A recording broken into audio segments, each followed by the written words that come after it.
메모리 매니지먼트 이슈예요. 이것도 나중에 뒤에 가면은 챕터의 독립 챕터로 이게 다뤄질 만큼 굉장히 중요한 얘기고, 뭐 이것도 잡 스케줄링의 라운드 로빈 이런 거 하듯이 이것도 마찬가지로 이거는 이슈가 메인 메모리에 있는 프로그램 중에서 새로운 프로그램이 올라오면서 뭔가를 없애야 될 때에 어떤 순서로 없앨 것이냐. 그래서 가장 최근에 사용된 프로그램은 다시 사용될 확률이 떨어지더라. 그럼 가장 최근에 사용된 거를 지울 수도 있고, 아니면 가장 최근에 사용된 거는 바로 또 사용될 확률이 많더라. 그렇기 때문에 가장 사용한 지 오래된 프로그램을 내리는 경우도 있고, 아니면 순서대로 이렇게 하는 경우도 있고, 여러 가지 전략이 있습니다. 이것도. 그리고 이제 그 다음에 나온 게 시브날 체제인데, 시브날 체제는 멀티 프로그래밍에서 한 단계 더 이제 업그레이드된 그런 버전이에요. 그래서 일괄 처리 시스템 할 때 단점이 일정 시간 지나야 결과를 받아볼 수 있고, 뭐 이런 부분들이 있죠.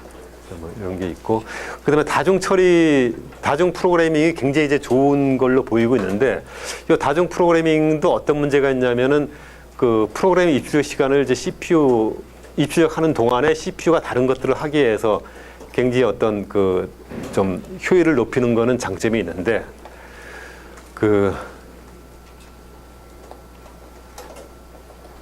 이게 일정 시점 이후에 대기 시간 동안에 다른, 이게 무슨 얘기인가, 이게.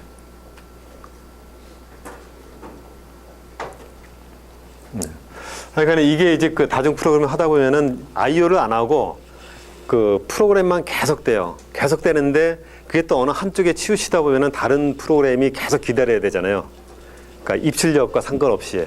그래서 그런 부분이 있을 때에 거기에 있어서는 여전히 이제 뭐 배치 프로세싱 일괄 처리하는 것보다는 훨씬 효율이 있지만, 그런 부분에서는 또 굉장히 또 한계를 가져요. 그래서 그걸 갖다가 시간을 쪼개가지고 동시에 여러 개를 동시에 좀 처리해줬으면 좋겠다라고 해서 나온 아이디어가 이 타임 쉐어링 개념인데, 이게 1960년에 MIT에서 CTSS라 그래가지고 여기에서 처음에 이제 시브날 시스템에 대한 개념이 나왔어요. 근데 개념이 나왔는데, 그때만 하더라도 이거 시간을 쪼개서 하려면은 시간 쪼개서 다른 거 할 때마다 부수적으로 해야 되는 부분들이 오버헤드가 커가지고 실제 임플리멘트를 못 하다가 70년대 이후에 이제 하드웨어가 좋아지고 메모리 용량도 늘어나고 그러면서 이거를 적용하기 시작해요.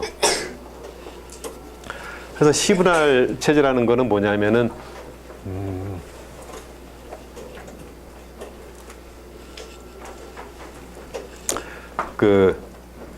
아까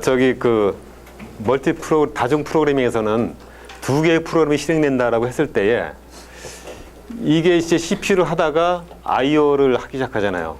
IO를 하기 시작하면은 이게 이렇게 가서 이렇게 실행이 되죠. 근데 두 번째 프로그램은 여기서 IO를 들어가면은 이게 이제 CPU가 처리가 되고 여기 끝나면은 이게 IO가 들어갈 때에 이게 이제 처리가 돼요. 이렇게 처리되는데,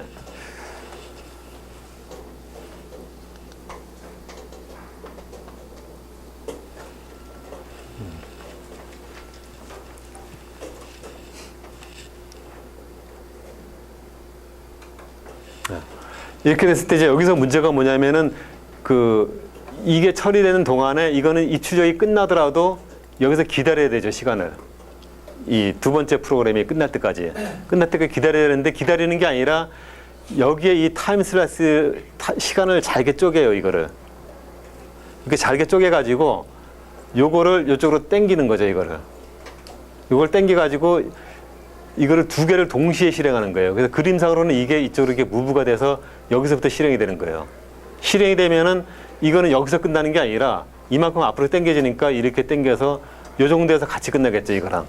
그래서 같이 끝날 수 있게 해주는 건데, 이거를 당겨서 하면은 그림상으로는 요 두 개가 IO가 아니고 둘 다 CPU를 사용하는데, CPU를 두 개를 동시에 사용하는 셈이 되는 거죠. 동시에 사용하는데 이걸 어떻게 하냐면은 CPU의 시간을 잘게 쪼개가지고 요 시간 동안은 요거 처리해주고, 요 시간 동안은 요거 처리해주고, 그 다음에 요 시간 동안은 요거 처리해주고, 이렇게 왔다 갔다 하면서 번갈아 가면서 두 개를 같이 처리해주는 거예요. 같이 처리해주는데, 아까 제가 설명했듯이 조치훈의 역량이 출중해서 조치훈이 번갈아 가면서 둬도 아마추어 입장에서는 자기가 뭐 충분히 생각해서 하는 것보다도 훨씬 빠르게 조치훈이 두는 거죠. 그만큼 이게 CPU가 속도가 빠르기 때문에 이 두 개의 시간을 번갈아 가면서 동시에 처리하더라도 이 프로그램 입장에서는 자기 혼자 굉장히 빠르게 처리되는 것처럼 그렇게 그 서비스를 받을 수 있는 그런 개념이 타임 쉐어링이에요. 근데 이게 얼마큼 빠르냐면은 요 타임 슬라이스라는 거 있죠. 요 타임 슬라이스가 요 시간을 잘게 쪼개가지고 그 수행하는데 그 쪼개지는 시간 단위가 얼마인지 아세요? 뭐 10초, 20초도 아니고 1초, 2초도 아니고 뭐 몇십만 분의 1초, 몇백만 분의 1초 뭐 이런 기준이에요. 그러니까 CPU의 클락 스피드에 보면은 요즘 나오는 게 그 보통만 뭐 1.7기가, 2.3기가 이런 식으로 나오죠. 그 기가라는 거는 10의 그 12승이에요. 그러니까 12승이니까 100만 곱하기 뭐 또 1000배 한 10억이죠, 10억. 그러니까 1.7기가라는 거는 17억이에요, 17억. 17억이라는 얘기는 뭐냐면은 CPU가 1초 동안에 실행하는 기본 연산이 17억 개를 수행한다는 얘기예요. 이 타임 슬라이스는 17억 분의 1초. 그거는 아니에요. 그거보다는 좀 큰데 이게 로지컬하게 하니까. 실제 CPU는 일주일에 17억 개의 연산을 할 수가 있기 때문에 그 중에 일정 부분을 모아가지고 하나의 타임 슬라이스 개념으로 해서 나눠서 처리를 하는 거예요. 그러다 보니까 이제 프로그램 입장에서는 뭐 1초에 몇십 개를 동시에 실행하더라도 자기 어느 하나만 실행하는 것처럼 굉장히 빠르게 실행되는 것처럼 느낄 수가 있는 거죠. 그래서 이런 개념으로 해서 시분할 시스템이 나오게 됐고, 그래서 요거는 이제 그 요약을 하면은 시분할 시스템을 하니까 중간에 이 프로그램이 뭐 입출력을 하든 뭘 하든 동시에 여러 개가 동시에 실행되니까 뭐 입출력 하는 동안만 딴 거를 실행하고 이런 거 신경 쓸 필요도 없고 그거와 상관없이 여러 개의 프로그램을 굉장히 효율적으로 계속 실행할 수 있는 그런 상황이 되는 거죠. 그리고 여러 사용자가 이것도 이제 그렇게 하다 보니까 CPU가 하나 있는데 여러 명이 같이 붙어가지고 그 우리 PC 같은 경우는 혼자 쓰지만 그 컴퓨터는 그 터미널이라는 게 있죠. 요즘도 보면 이제 뭐 그 VM 해가지고 인터넷을 통해 가지고 어느 한 시스템에 여러 명이 동시에 사용을 하고 특히 게임 같은 경우는 게임 서버 하나에 뭐 수십만 명이 동시에 접속해가지고 게임을 같이 하죠. 그때 그 게임의 서버에서 처리해 주는 건 하나의 컴퓨터인데 그 혼자 이런 타임 쉐어링 해가지고 여러 명의 유저를 동시에 서비스 해줄 수 있는 그런 개념이 그 만들어질 수가 있는 겁니다. 그래서 이 타임 쉐어링이 오늘날의 이 컴퓨터에 있어서도 굉장히 중요한 그 개념이 되는 거예요. 그래서 동시에 접속해가지고 이렇게 쓸 수가 있고, 뭐 이거는 뭐 키보드, 뭐 개인용 모니터 이것도 사실 옛날 얘기인데 요즘에 보면은 이게 이제 뭐 저거로 생각하면 심플할 것 같아요. 그러니까 게임 서버에 여러 유저가 동시에 접속해가지고 동시에 이런 걸 처리할 수 있다.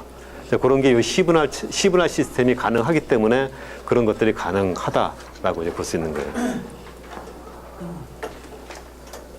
그래서 이 타임 슬라이스에서는 그러니까 시분할 시스템에서는 좀 이슈가 되는 게 이 타임 슬라이스를 어떻게 나눌 것이냐. 이게 이제 좀 굉장히 큰 이슈고 왜냐하면은 타임 슬라이스를 무조건 잘게 나누면은 동시에 여러 개를 할 수 있으니까 좋은데 이 타임 슬라이스를 가지고 쪼개가지고 이 프로그램 그 실행해 주다가 다음 타임 슬라이스 다른 프로그램을 실행하려면은 그냥 실행하면 되는 게 아니라 CPU의 상태를 바꿔줘야 돼요. 그러니까 뭐가 바뀌냐면 CPU의 메모리 말고 메모리하고 CPU 사이에 레지스터라는 게 있어요.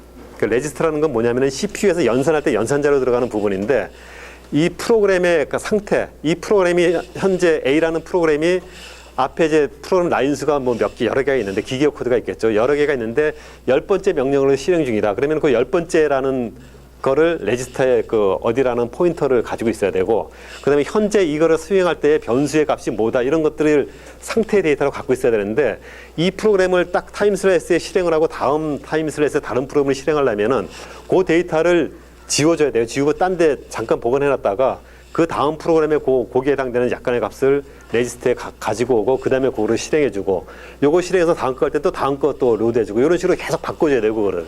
바꿔줘야 되는데 이 타임 슬라이스를 너무 잘게 쪼개버리면은 CPU가 그 짧은 시간 동안 작은 일만 하면서 그 상태 데이터를 바꾸는데 또 시간이 걸리잖아요. 그 시간을 더하면은 이게 오히려 더 길어질 수도 있어요.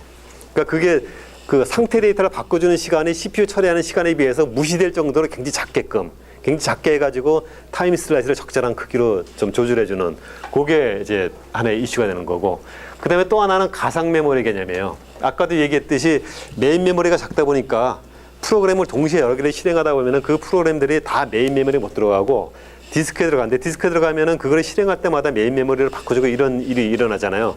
그거 할 때마다 거기에 대한 I/O 프로그램을 따로 실행해줘야 되고 그러는데, 그거를 단순화시키기 위해서 가상 메모리라는 개념을 만들었어요. 가상 메모리는 뭐냐면은 메인 메모리가 100밖에 안 돼, 사이즈가. 메인 메모리 용량이 100밖에 안 되는데 하드디스크는 1000이 있어요. 그럼 하드디스크 1000 중에 한 200을 잘라가지고 이걸 메인 메모리에 붙여서 메인 메모리의 확장 영역으로 쓰는 거예요. 근데 그건 실제 메인 메모리가 아니고 하드디스크, 디스크에 있는데 메인 메모리 어드레스를 100이 아니라 300이라는 개념으로 그냥 프로그램에서 쓰는 거예요. 근데 100을 넘어가는 거를 액세스하면은 얘가 알아서 하드디스크에 있는 거를 메인 메모리로 바꿔가지고 메인 메모리에 올려놓고 이제 액세스를 하는데, 가상적으로는 이게 마치 메인 메모리 큰 것처럼 해가지고 프로그램에서 중간에서 그걸 처리해 주는 거죠.